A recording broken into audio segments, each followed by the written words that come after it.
अस्सलामुअलैकुम, स्वागत है आपका स्मास किचन में। तो आज हमारे किचन में बनने वाला है दही धुआं गोश्त। तो यहाँ पर हम प्रेशर कुकर लेंगे और इसमें हम डालेंगे 2 बड़े चम्मच के करीब ऑयल।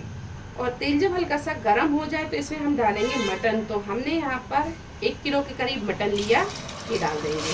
4 से 5 मीडियम साइज की प्याज, इसे हमने बारीक काट लिया, ये डाल देंगे।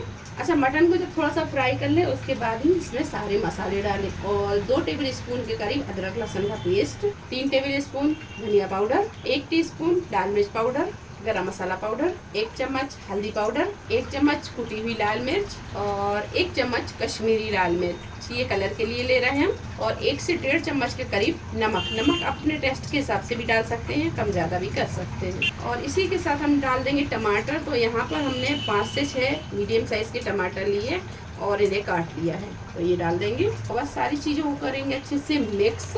आधा गिलास के करीब इसमें हम पानी डालेंगे और बस इसकी हम लिड लगा देंगे। मीडियम फ्लेम पर रखकर इसमें हम 5 से 6 सीटी लगा लेंगे। मटन को हमें बहुत अच्छे से गलाना है।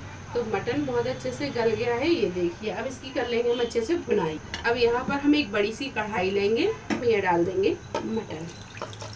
तो फ्लेम हम यहाँ फुल पर रखेंगे और इसकी बहुत अच्छे से भुनाई कर लेंगे। तो ये देखिए, मसाला बहुत अच्छे से भुन गया है और हमें जितनी ग्रेवी चाहिए थी हमने उतनी ग्रेवी रखी। ये बहुत ज़्यादा सूखी भी नहीं है और बहुत ज़्यादा गीली भी नहीं है, तो बस इस तरह की आप ग्रेवी रखें। अब हम गैस को बंद करेंगे। तो 1 कप के करीब हमने दही लिया और दही का पानी निकाल दिया था, इसे हमने एक छन्नी में डालकर रख दिया था। तो दही का हम इस तरह डालेंगे, इस तरह दही को डाल देंगे और एक बार हम इसे हल्का सा मिक्स करेंगे। बस हल्का सा मिक्स हो जाए इस तरह, बहुत ज़्यादा मिक्स नहीं करना है, बस इतना ही मिक्स करेंगे। ये देखिए।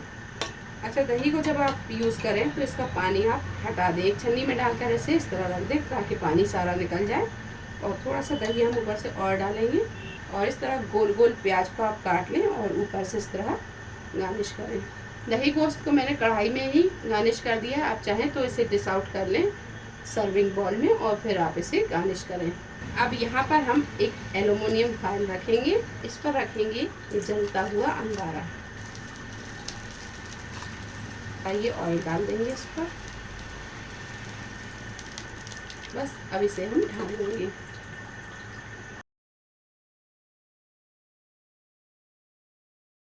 तो ये देखिए, दही धुआं गोश्त बनकर तैयार है। बहुत टेस्टी ये दही धुआं गोश्त बना है। आप इसे ज़रूर ट्राई करें। अगर आपके घर में मेहमान आ जाते हैं तो आप इसे झटपट तैयार कर सकते हैं, बहुत मज़े का लगता है। रेसिपी आपको कैसी लगी कमेंट बॉक्स में आप ज़रूर बताएं। रेसिपी पसंद आई तो लाइक करें, शेयर करें, चैनल को सब्सक्राइब करें।